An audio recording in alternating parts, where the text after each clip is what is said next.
Hello everyone! Welcome to a new game. My name is SRY-in-advance, and today I have what is going to be a preliminary review of Monster Hunter World. Currently I have roughly 6 hours within the game, and I kind of wanted to make a beginner's review of the game. Kind of my first impressions and first thoughts of kind of what I'm thinking of the game.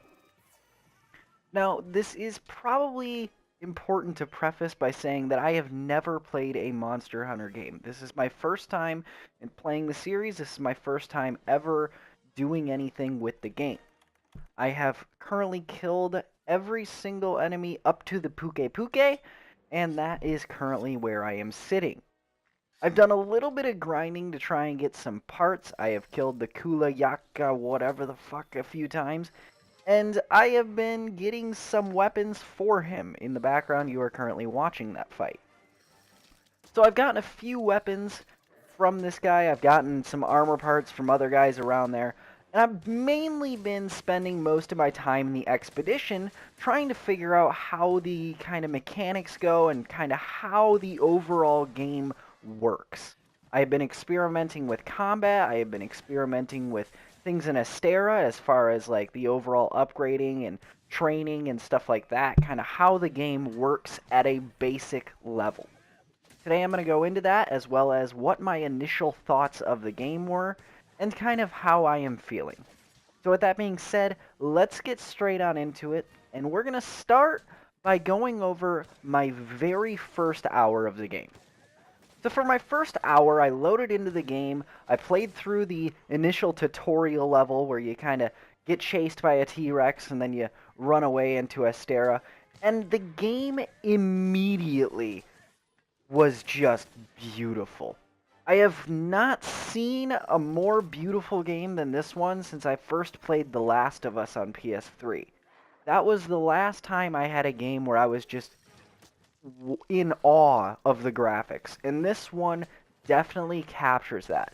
It's got that prehistoric world vibe with all the dinosaurs or kind of creatures walking around. I'm not exactly sure what they're called yet, but it is a really cool game.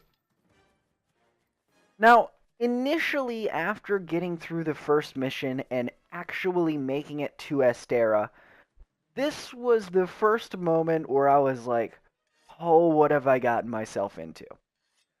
If you have never played a Monster Hunter or you don't play a lot of RPGs in general, the overwhelming feeling hits you immediately.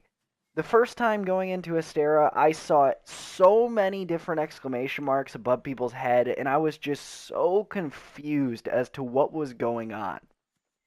I had notifications everywhere. They're trying to teach me all these new things, and it was just sensory overload. I had no idea what was happening or what I was doing, and I was honestly really, really confused as to what was going on. Now, I kind of tried to get over this by just kind of generally simplifying everything within my brain by saying, oh, hey, it's going to work by you get certain materials from certain monsters, you use those to upgrade weapons into certain types of weapons.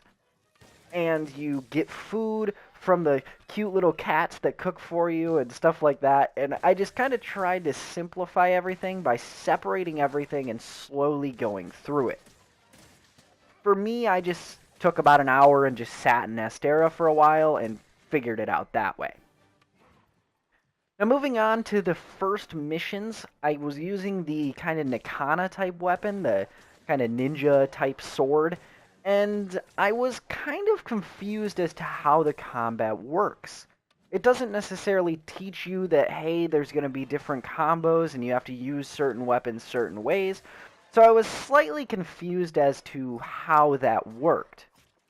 Overall, the combat feels most similar to a watered-down Dark Souls, which I am perfectly fine with. I feel like that is a good system to have in general.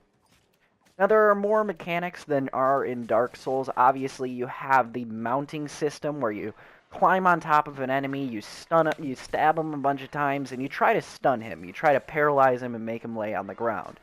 This opens you up to have a massive damage session where you just pump as much damage into the boss or the enemy as possible. For me, it took a little bit to get used to this kind of system, but eventually I figured it out when I moved to the insect glaive.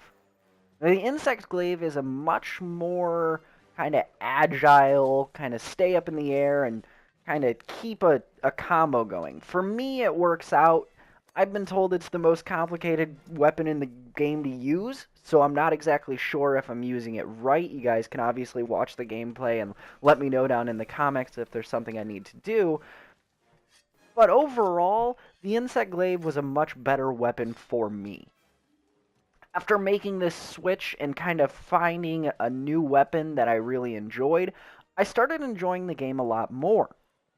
Starting off with the insect glaive, I was just mashing triangle, obviously, but then I figured out this kind of mechanic where you buff yourself and then you go in for the damage, and since then I have really, really enjoyed the combat. I feel like it is a cool system that's not quite Dark Souls-y, but it's kind of its own little thing, and I really, really enjoy it. Moving on, after I got the insect glaive, I started upgrading my armor and actually changing my armor. I figured out that the actual perks connected to the armor are really important, and that overall this could potentially be how you gain power over certain enemies. Say if you're facing a Pookie, you can use certain armor that defends you against poison or something like that. And it's generally named off of the enemy that you're fighting. So the first time you go in, you'll struggle a little bit, but then as you gain materials and gain armor, you'll start to get a lot better and you'll start to enjoy being able to fight them more because you can actually stand your ground. Now, one thing that really, really frustrates me, and this is the portion of the video where we're going to get into frustrations, is the matchmaking. Me and a couple of my friends tried to play yesterday, and it was absolutely brutal to figure it out. We ended up giving up and couldn't even get into each other's session because it was so confusing. I've looked up a couple videos since then, and I still have no idea what's going on. It's still really confusing and a really poor system, in my opinion. I think Capcom needs to kind of change this system to work how most other PS4 games work, where you just straight up invite someone to your session. If I'm not mistaken, they have said something about this, and they are trying to fix this problem, which is a very, very good thing indeed. It needs to be fixed immediately. Other than that, though, as a new player, I don't really have that many hard complaints that I still have after playing for about 5 to 10 hours. Overall, I give Monster Hunter a 6 out of 10 on my initial review, but I will be coming back and I will give this game a full-on review after I have hit endgame. I've been told it takes roughly 60 to 80 hours to get there.